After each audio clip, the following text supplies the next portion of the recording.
Reka nsubire ndaguhe kaze nshuti munywanyi wacu ndaguhe mwiriwe canke mwaramutse bivanye naho muherereye kuri mwe mwese mumviriza amakuru n'ibiganiro dutambutsa kuri imbonesha kure yacu ari no yanyu ya Burundi News TV. Ndababwira ukuri aka kanya amakuru akomeye cyane yeje kudushikira mu nyuma yuko mukuru w'igihugu nyene cubari General Major Evariste Ndayishimiye aremvye cyane, hari amakuru akomeye cyane ayejeje kudushikira. Ibintu vyo bihejeje kuyangara mu gihugu cacu Burundi. Turaza kubigaruka ko muri aya makuru akomeye cyane ayejeje kudushikira. Ndagwaye kaze kuri wowe wumviriza ibiganiro vyacu herereye irya nino ku migabane y'amakungu ya kure, abatwumviriza muherereye irya nino mu karere k'ibiyaga binini. Reka ndagwaye kaze nshuti munywanyi wacu kuri wowe uri kumviriza ibiganiro vyacu uherereye nga mu gihugu cacu Burundi, abatwumviriza muherereye mu makomine agiye atandukanye, abaherereye Muramvya, abatwumviriza muherereye Gitega, nawe mwese muri mu bisata bitandukanye vy'igihugu turabaye kaze muri aya makuru akomeye cyane adushikiye. Reka nsubire ndagukengurukire cyane nshuti munywanyi kuri wowe wahejeje gupyonda ijambo sabone, kuba tarabikora akaniko karyo ndagusaba muri munsi iyi video urabanditse ijambo sabone pyonde ko uracurabona ari akazu jya nawe nyene pyonde ko hama tuje turabana mu makuru n'ibiganiro dutambutsa kuri imbonesha kure yacu ari nayo yanyu ya Burundi News TV. Aya ni amakuru avurwa muri politiki, umutekano n'agateka kazina muntu mukayatoherezwa n'umugwa wamenyesha amakuru w'umuhinga akorera mu karere k'ibiyaga binini n'abandi bakorera nga mu gihugu cacu Burundi. Ingingo nkuru turazifatira ku makuru akomeye cyane ahejeje kudushikira avurwa nga mu gihugu c'u Burundi. Aka kanya ibintu bihejeje gukomera cyane nyuma yuko umukuru w'igihugu nyene cubari General Major Evariste Ndayishimiye aremvye. Amakuru dufise aremeza ko umukuru w'igihugu nyene cubari General Major Evariste Ndayishimiye biriko biribazwa ko nibihangange nibashobora kuja kuvurizwa mu makungu. Hari amakuru akomeye cyane turibuze kugaruka ko mwidonido kubijanye no kuyirungika umukuru w'igihugu nyene cubari General Major Evariste Ndayishimiye mu makungu, mutambukanyi wiwe agaca vyanga. Na cane kabona ko bamwe mu bihangange ari bo bariko baratangura uwo mugambi wo kumurungika mu makungu kumva zo kugira ngo barabe uko batembagaza ubutegetsi. Ivyo vyose turaza kuvyumviriza muri aya makuru akomeye cyane ahejeje kudushikira nga mu gihugu cacu Burundi, bikaba mu nyuma zuko kurunga umugambi ukomeye cyane Nkurunziza nawe yoba ahejeje gufata ingingo ikomeye cyane nyuma yuko yategerezwa gusubirira General Prime Niyongabo kuko umukuru w'igihugu nyene cubari General Major Evariste Ndayishimiye yatanguye kubishira ko umukono, ariko yabirungika ku mushikiranganje wa mbere Gervais ko buca agaca vyanka. Vyose turaza kubigaruka ko muri aya makuru akomeye cyane ahejeje kudushikira. Ikindi gitangaje igisoda ingene General Prime Niyongabo ariko aratunganyamo umugambi wo gutembagaza ubutegetsi n'ibindi bikomakomeye biriko biribonekeza nga mu gihugu cacu Burundi, bikaba mu nyuma zuko Nkurunziza yoba yahawe itegeko rikomeye cyane nyuma zuko humvikanye amakuru akomeye cyane kari mu rukundo hamwe n'umwigeme yuwaze ari umushikiranganje wa mbere nga mu gihugu cacu Burundi.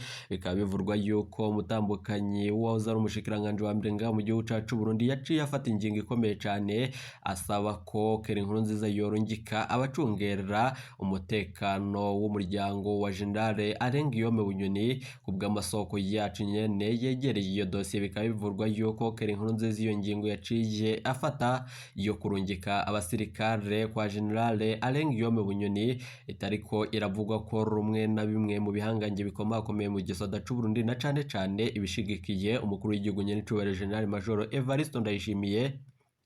Bikaba mu nyuma zuko hari amakuru akomeye cyane adushikiye bivugwa yuko umukuru w'igihugu nyene cubari General Major Evariste Ndayishimiye yoba yaragerageje kubogoza General Prime Niyongabo mu mabanga agaca asubirirwa na Nkurunziza umungu umuhisi Petro Nkurunziza. Ariko kuri ubu ngubu ibintu vyabihejeje gukomera cyane na cane ko Nkurunziza aka kanya aciye atangaza ibijanye n'ubugwayi bw'umukuru w'igihugu ari mu mpuzu zidasanzwe. Kuri ubu rero impuzu zitamenyerewe mu gihugu zoba zigera zisigura iki mu gihugu cacu Burundi.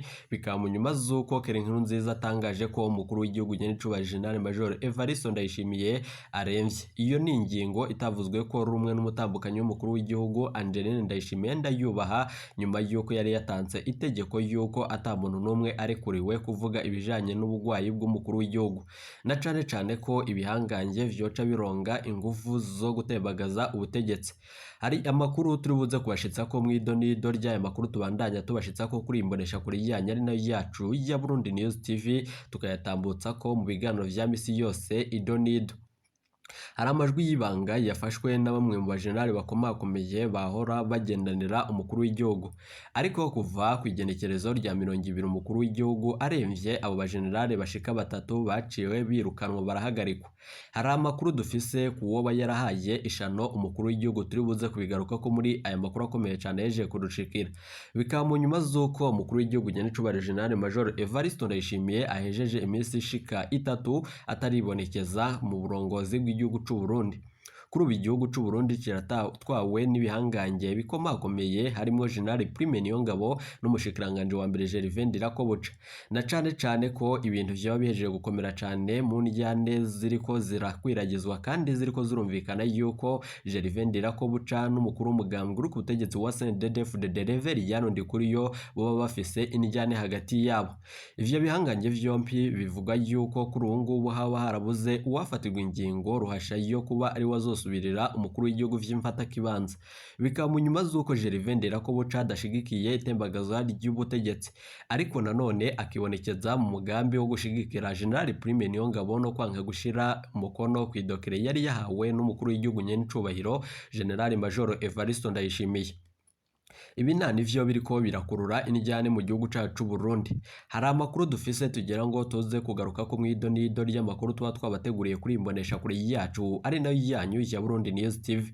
Keri Nkurunziza yobafashe ingingo ikomeye cyane yo kurungika abasoda ku rugo kwa General Alengiyome Bunyoni nyuma yuko byavuzwe yuko ari mu rukundo n'umutambukanyi nyuma yuko vyavuzwe yuko ari mu rukundo n'umwigeme wa General Alengiyome Bunyoni. Amakuru dukura mu baryango biwe aremeza ayo makuru, turaza kubigaruka ko muri aya makuru akomeye cyane hejeje kudushikira. Bikaba mu nyuma z'uko mutambukanyi woza n'umushikiranganje wa mbere General Alengiyome Bunyoni ari we yaciye afata ingingo ikomeye cyane turi buze kumviriza muri aya makuru. Iyo ngingo yoba ari iyihe itavuzwe ko rumwe n'igisoda c'u Burundi. Bikaba mu nyuma z'uko abashigikiye umukuru w'igihugu nyenicubahiro General Major Evariste Ndayishimiye bo badashigikiye ingingo yafashwe na Keri Nkurunziza.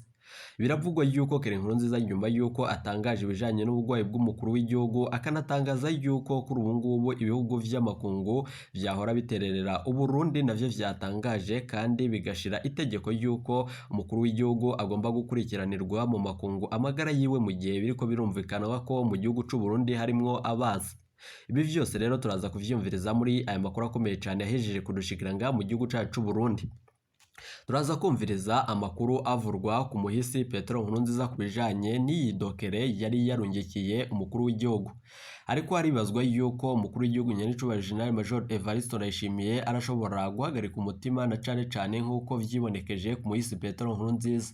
Bikavugwa yuko umukuru w'igihugu nyenicubahiro General Major Evariste Ndayishimiye kubw'amasoko yacu mu makungu mu gihugu cahora gitererera Uburundi, biravugwa yuko baba bafise icoba bakaba bafise n'amakenga kubijanye n'ibiriko biraba mu gihugu c'u Burundi. Mwarumvirije ko umuhisi Petero Nkurunziza yapfuye gushika ubwo ubugwayi bwiwe butaratangazwa. Ubutegetsi bw'u Burundi bukaba bugira butangaza ubugwayi bw'umukuru w'igihugu na cane ko badashaka ko vyoba nk'uko vyabaye muri iyo myaka iheze. Reka amakuru yacu tuyatangurire ku makuru avurwa mu mugambwe utavuga rumwe n'ubutegetsi n'umugambwe uvuga rumwe n'ubutegetsi. Ivyo vyose rero turaza kubigaruka ko muri aya makuru yacu ido nido. Mu nyuma turaza kubashikiriza amajwi y'ibanga yafashwe n'abajenerali 3 bahora bagendanira umukuru w'igihugu ku buryo bw'ibanga. Na amajwi y'agacamutwe twaronse mu ibanga ntangere turi buze kubashikitsa. Gitega ifatwa ryakurikiwe n'irekurwa ry'abantu bashika 3 b'abanywanyi b'umugambwe wa CNL. Abanywanyi 3 ba CNL Pascal Njambere, Joseline Dainavyizigiro na Epitas Ndayikengurukiye barahagaritswe n'abakozi b'igendereza kuri uyu w'Imana uheze. Abo bahagaritswe bari hafi y'ihoteli yariko ikorerwamwo inama yatunganijwe na Imekere ntaco bakimvuna na Trence Manirambona.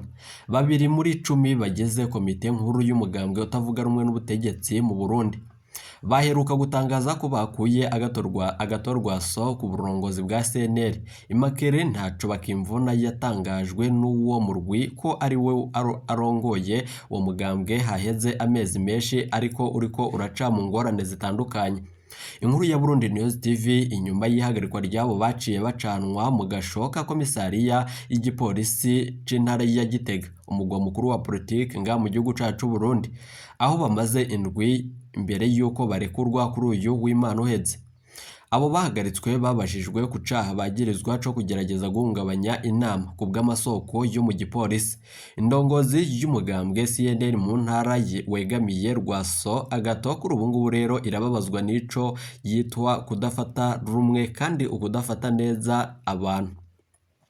Ndivyumvikana kubona abantu batunganya amanama mu gihe umushikiranganje w'intwaro yo hagati mu gihugu yahagaritse ibikorwa vyose vy'umugambwe wacu, ariko nk'uko umengo vyo ntivyari bihagije. Hampande y'uru ruhusha nanone rwatanzwe n'abajejwe intwaro muri ako karere, umuhanuzi wa musitanteri ajejwe intwaro n'imibonano muri komine Gitega nawe nyene yaritavye ibikorwa vy'iyo nama, niko yiyamiriza.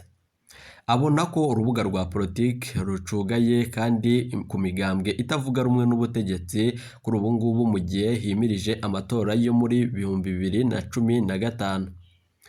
Hari amakuru akomeye cyane adushikira kuva hagati muri ruheshi. Nanone uyu mwaka umushikiranganje ajejwe intwaro yo hagati mu gihugu Martin Niteretse yahagaritswe ibikorwa vy'uwo mugambwe utavuga rumwe n'uri ku butegetsi mu Burundi, agasigura ko yashatse kwirinda imishamirano yashobora kwaduka hagati y'umugambanyi buriko burakorwa muri CNL. Umugambwe haheze amezi menshi uriko uraca mu ngorane. Agato Rwasi yamye avuga ko hari ingingo idakurikije amategeko kandi itagishije inama impande zose, ikaba ariyo yo korohereza umugambwe uri ku butegetsi wa CNDD-FDD umushikiranganje arimo. Hari amakuru akomeye cyane adushikira ati kugira ngo uhagarike ibikorwa vy'umugambwe wa politiki, uwo mugambwe utegerezwa kuba wagirizwa gukora icaha co ku rwego rw'igihugu. Biragaragara ko umugambwe uri ku butegetsi n'indongozi z'u Burundi zidashaka ihiganwa riciye mu mategeko. Nico gituma bagerageza gukora ibishoboka vyose kugira ngo baburabuze CNL. Niko Rwasa aheruka kwisigura kandi aheruka kubwira Burundi News TV mu kiganiro cyari kihariye yari yashikirije abamenyesha makuru bacu. Gushika ubu amanama yari yemewe ariko aratunganywa mu ntumbero yo gutorera umuti icuka kiri muri CNL. CNL ni umugambwe ukomeye utavuga rumwe n'ubutegetsi mu gihugu cacu c'u Burundi. Umukuru wawo yiyamirizwa Agato Rwaso yahoze arongoye umurwi w'abarwanyi ba FNL, uwahoze aba umugambwe imbere yuko wugararirwa na bamwe mu bawugize babifashijwemo n'umugambwe uri ku butegetsi. Numwe mu batavuga rumwe n'ubutegetsi wa kera. Mu vyegeranyo vyinshi vy'amashirahamwe aharanira agateka ka muntu yo mu Burundi na mvamakungu yama yiyamiriza amabi akorwa n'abanywanyi bawo, harimwo ukugandagurwa, ukunyuruzwa, ukuborezwa igufa no gupfungwa ridakurikije amategeko. Umugenzo wa CNDD-FDD ni uwuhe? Nanone ni kenshi imigambwe igira ingorane muri ivyo bintu bikomeye cyane babihejeje gushika imigambwe iyo bivuga rumwe n'ubutegetsi canke itavuga rumwe n'ubutegetsi. Ariko ikidasanzwe nuko leta ica iboneraho akaryo ko kwigarurira igice c'uwo mugambwe mu ntumbero yo guca intege uwo mugambwe muri rusange. Niko bibonwa na Karin kuri ubu ngubu umushakashatsi akorana n'ishirahamwe IDHB kuri ubu ngubu nk'uko abivuga. Avuga ko hari ukwivugana mu vya politike vyaranze abashikiranganje benshi bajejwe gutunganya ivy'imigambwe muri kahise. Muri urwo rukurikirane nyene hakabonekamwo umushikiranganje w'intwaro yo hagati mu gihugu yivanga mu bibazo vya CNL, vyibutsa ko abamwitangiye none bakoze birangira babiciyemo. Amabara ariko arakorwa mu migambwe itavuga rumwe n'ubutegetsi kuri ubu ngubu na amabara akomeje adushikira. Biravugwa yuko n'ivyo bise gushinga imigambwe yitwa nyakuri hakabaho ibara kandi hakabaho ababa begereye ubutegetsi byemewe n'amategeko canke na leta, n'irindi ritemewe kandi ridakurikije amategeko. Rero urevye uruhande rwafashwe n'umushikiranganje w'intwaro yo hagati mu gihugu kuri bamwe mu banywanyi bagize ubuyobozi bw'uwo mugambwe wa CNL, birashoboka cane ko tubona ko vyabaye muri kahise muri kazoza hafi. Ni wo mwihezo yagize. Agato Rwasi yari yatumiwe mu manama y'abatavuga rumwe n'ubutegetsi ku rwego rwa Afurika mu mpera za gitugutu agira ati ndi kandi ndacari umukuru w'umugambwe CNL n'umukuru w'igihugu arabizi. Uwo mushikiranganje aravyemeza. Ariko ivyo vyose rero turaza kubigaruka ko mu yandi makuru yacu aza. bikaba mu nyuma z'uko hari amakuru akomeye cyane dufise ku bijanye n'umugambi wo gutembagaza ubutegetsi bwa nyenicubahiro General Major Evariste Ndayishimiye. Reka tubigaruke ko vyose ido nido. Aka kanya amakuru dufise nuko Nkurunziza umuhungu w'umuhisi Petero Nkurunziza yejeje gufata ingingo ikomeye cyane nyuma yuko yibonekeje mu myambaro mishasha. Bikaba mu nyuma z'uko Nkurunziza yo bafashe ingingo ikomeye cyane yo gutangaza ibijanye n'umugwayi w'umukuru w'igihugu nyenicubahiro General Major Evariste Ndayishimiye. Ibi vyose rero na nivyo biriko biriyamirizwa na bamwe mu bihangange batandukanye na cane cane ku mutambukanyi w'umukuru w'igihugu nyenicubahiro General Major Evariste Ndayishimiye.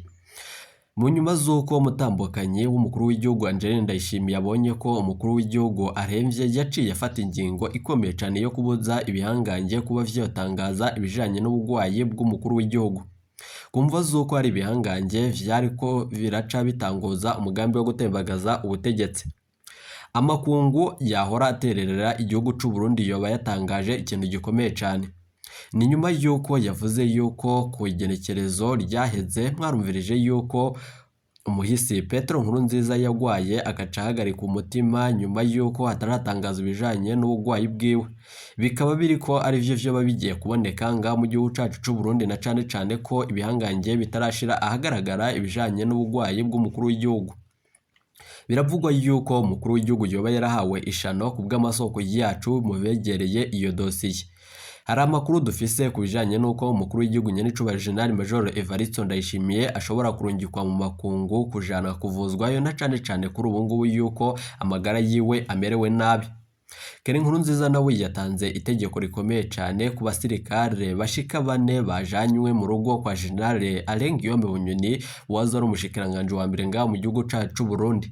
Bikaba bitariko biravugwa ko rumwe na bamwe mu bihangange nga mu gihugu cacu Burundi na cane cane abashigikiye umukuru w'igihugu nyenicubahiro General Major Evariste Ndayishimiye. Hari amakuru dufise yuko Nkurunziza yoba yabikoze nyuma yuko bivurwa yuko ari mu rukundo n'umwigeme y'uwaze ari umushikiranganje wa mbere nga mu gihugu cacu Burundi.